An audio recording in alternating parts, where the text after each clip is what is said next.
राणी चन्नम्मा विद्यापीठाचा पदवीदान समारंभ संपन्न। युवा समाजाने घटनात्मक कर्तव्ये पार पाडून एक भारत महान भारत निर्माण करण्याचे ध्येय ठेवले पाहिजे, असे विचार राज्याचे राज्यपाल थावरचंद गेहलोत यांनी व्यक्त केले। बुधवारी राणी चन्नम्मा विद्यापीठाच्या 9व्या दीक्षांत समारंभाच्या अध्यक्षस्थानी ते बोलत होते।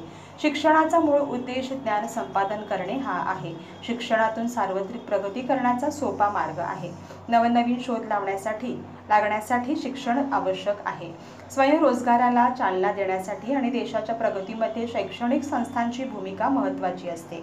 तरुणांना स्वावलंबन आणि स्वावलंबनाकडे नेण्यासाठी उच्च शिक्षण आवश्यक आहे। विद्यार्थ्यांनी शिक्षणानंतर समाज आणि देशप्रती आदरभाव जोपासला पाहिजे आणि आत्मसंतोषाने चांगले जीवन जगावे। राणी चन्नम्मा विद्यापीठाने त्यांना विविध क्षेत्रातील उल्लेखनीय कामगिरीबद्दल मानद डॉक्टरेट देऊन सन्मानित केले। पद्मश्री सन्मानित डॉक्टर सुदर्शन बल्ला यांना वैद्यकीय क्षेत्रातील डॉक्टर ऑफ सायन्स आणि वादिराज बी देशपांडे यांना डॉक्टर ऑफ लेटर्स साहित्यातील मानद डॉक्टरेट प्रदान करण्यात आले। पद्मश्री पुरस्कार विजेते पंडित राजीव तारानाथ यांनी संगीत क्षेत्रात केलेल्या कामगिरीबद्दल त्यांना गौरविण्यात आले। उच्च शिक्षण क्षेत्राने आपली जबाबदारी ओळखून कौशल्यावर आधारित शिक्षण दिले पाहिजे, असे प्रतिपादन मेक समितीचे कार्यकारिणी सदस्य प्राध्यापक VS चव्हाण यांनी केले। विद्यार्थ्यांनी स्वतःचे ध्येय निश्चित केले पाहिजे आणि सतत कठोर परिश्रम, शिस्त आणि प्रामाणिकपणाने यश मिळवण्यासाठी प्रयत्न केले पाहिजे, असे ते म्हणाले। राणी चन्नम्मा विद्यापीठाचे कुलपती प्राध्यापक रामचंद्र गौडा म्हणाले की राष्ट्रीय शैक्षणिक धोरण 2020 सर्व विद्यापीठे आणि त्यांच्याशी संलग्न महाविद्यालयांमध्ये पूर्णपणे लागू करण्यात आले आहे। चालू वर्ष 3 मानद डॉक्टरेट, 86 डॉक्टरेट, 2749 मास्टर्स आणि 35,484 मास्टर डिग्री आणि 188 डिप्लोमा पदव्यांचे वितरण करण्यात आले। उत्तीर्ण झालेल्या विद्यार्थ्यांना विविध दशवार्षिक समारंभासाठी दुसरी परीक्षा घेण्याची संधी देण्यात आली आहे। या संधीचा वापर करून 3798 विद्यार्थ्यांपैकी 2848 विद्यार्थी उत्तीर्ण झाले आहेत। सरकारने उपलब्ध करून दिलेल्या 127 एकर परिसरात विद्यापीठाच्या नवीन कॅम्पसचे बांधकामही सुरू झाले आहे, असे त्यांनी सांगितले। कुलसचिव प्राध्यापक बसवराज पद्मशाली यांनी पाहुण्यांचा परिचय करून दिला। यावेळी प्राध्यापक विरान गौडा पाटील, वित्त अधिकारी प्राध्यापक DN पाटील, विद्यापीठ सिंडिकेटचे सदस्य, प्राध्यापक, शिक्षकेतर कर्मचारी, विद्यार्थी व पालक उपस्थित होते। I resolve the convocation.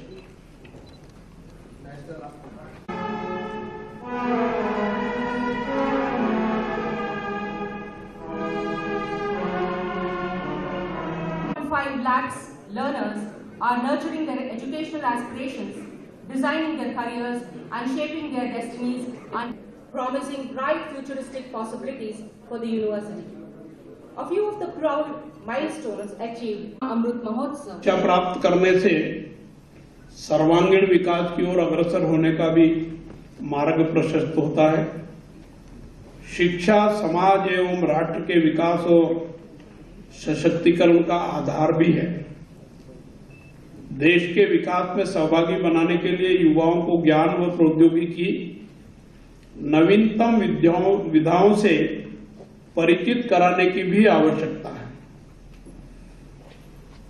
नित नई बातें आविष्कारित होकर के हमारे समक्ष आती है, उनका अध्ययन भी जरूरी है। इसका अर्थ है व्यक्ति जन्म से लेकर कर मृत्यु तक अपने आप को अगर विद्यार्थी मानकर चलेगा तो नई परिस्थितियों का अध्ययन होगा उनको और परिस्थिति के अनुसार ढलने और ढालने का उनको अवसर मिलेगा। आसपास के प्राकृतिक संसाधनों और अपनी कार्यदक्षता का उपयोग कर स्वरोजगार की ओर प्रेरित होकर देश के चहुमुखी विकास में अपना योगदान देने की आवश्यकता होगी।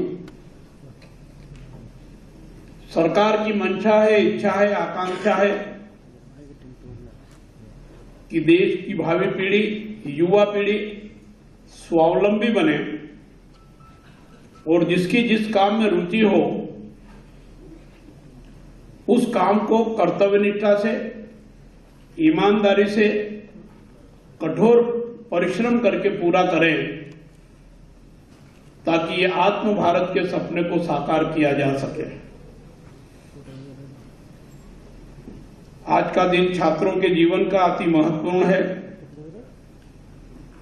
यह आपके समृद्ध और खुशहाल जीवन के लिए मील का पत्थर सिद्ध होगा।